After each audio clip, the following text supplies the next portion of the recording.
बदल सकती है? देखो मेरी बात पर गौर करो। आजाद भारत है ना, सबको बराबर के अधिकार कहता है ना, संविधान अवसर की सत्ता है ना।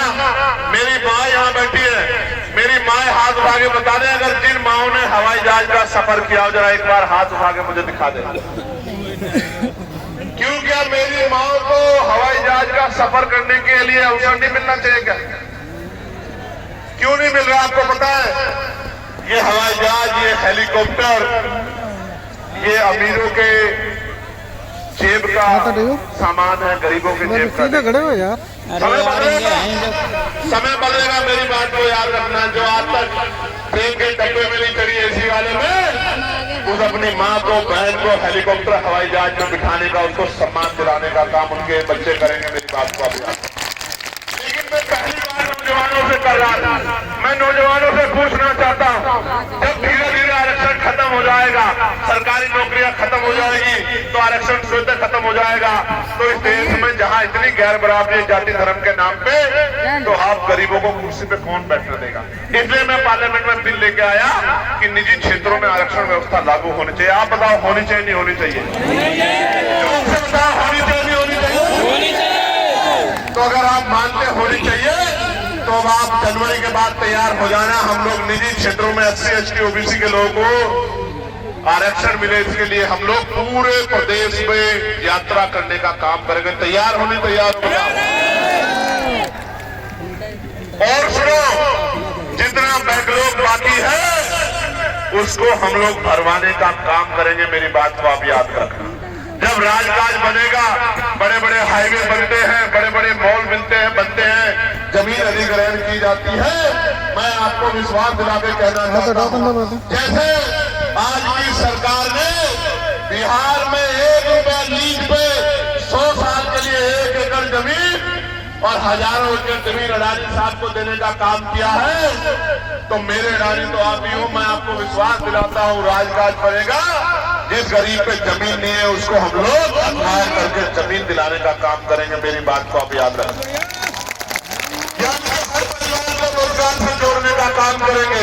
मैं तो पार्लियामेंट में आशा बहनों की वेतन वृद्धि, आंगनबाड़ी बहनों की वेतन वृद्धि, भोजन माताओं की वेतन वृद्धि, शिक्षा मित्रों की वेतन वृद्धि, अनुदेशकों की वेतन वृद्धि, PRT के जवानों की वेतन वृद्धि, होमगार्ड भाइयों की वेतन वृद्धि, पंचायत सहायकों की वेतन वृद्धि, चौकीदार भाइयों की वेतन वृद्धि, सबके लिए मैं पार्लियामेंट में आवाज उठाने का काम करता हूं। और पुलिस के जो भाई है, इनको 8 घंटे की ड्यूटी मिले, सप्ताह में 1 दिन छुट्टी मिले, बॉर्डर स्कीम खत्म हो, वेतन विसंगतियां दूर हो, बीएड के भाइयों को, जो बीएड करे भाई हैं, उनको अध्यापक की नौकरी मिले, BTC के भाइयों बहनों को नौकरी मिले, इसके लिए मैं पार्लियामेंट में लगातार आवाज उठाता हूं। लेकिन जब मैं, हमारी संख्या कम है, जब मैं आवाज उठाता हूं तो वो सोचते ही इस आवाज को दबा दिया जाए। कोई अधिकारी मुझे फोन करके कहता है कि आपकी संस्था छीन लेंगे। मैं उनसे यही कहता हूं हाथ जोड़ के कि वोट का अधिकार बाबा साहब ने दिया था और वोट देके इन लोगों ने पार्लियामेंट में भेजा है। वोट देके कामयाब बनाना या कमजोर करना वो इनके हाथ में है। इनको फैसला करना है कि ये क्या चाहते हैं। आप ये बताओ, आजाद समाज पार्टी को मजबूत होना चाहिए नहीं होना चाहिए? बताओ, आजाद समाज पार्टी की ताकत बननी चाहिए नहीं बननी चाहिए?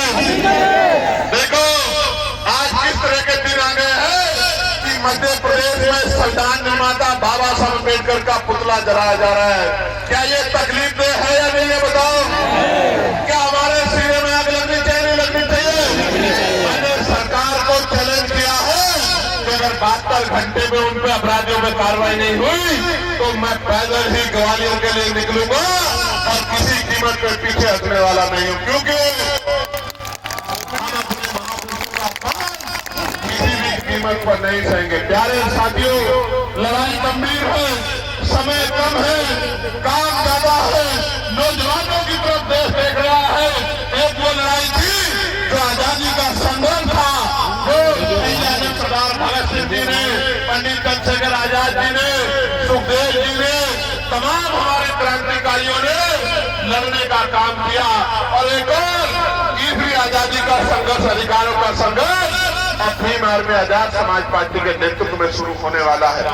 मैं चाहता हूं कि ये आंदोलन कामयाब हो और 75 साल की ये जो बेबसी लाचारी संविधान के बावजूद भी है ये खत्म हो, लेकिन ये तब तक खत्म नहीं होगी जब तक आप लोग मन पक्का नहीं करोगे। बताओ मेहनत करोगे नहीं करोगे? घर घर निकल के बूथ कमेटी बनाओगे नहीं बनाओगे? मेरी बात को घर घर तक पहुंचाओगे नहीं पहुंचाओगे? अपने संगठन को मजबूत करोगे नहीं करोगे?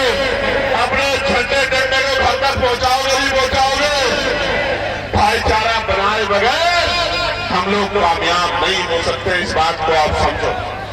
अगर भाईचारा नहीं बनेगा बहुजन समाज में तो लड़ाई आगे नहीं बढ़ेगी। भाईचारा बनाओगे नहीं बनाओगे? बताओ।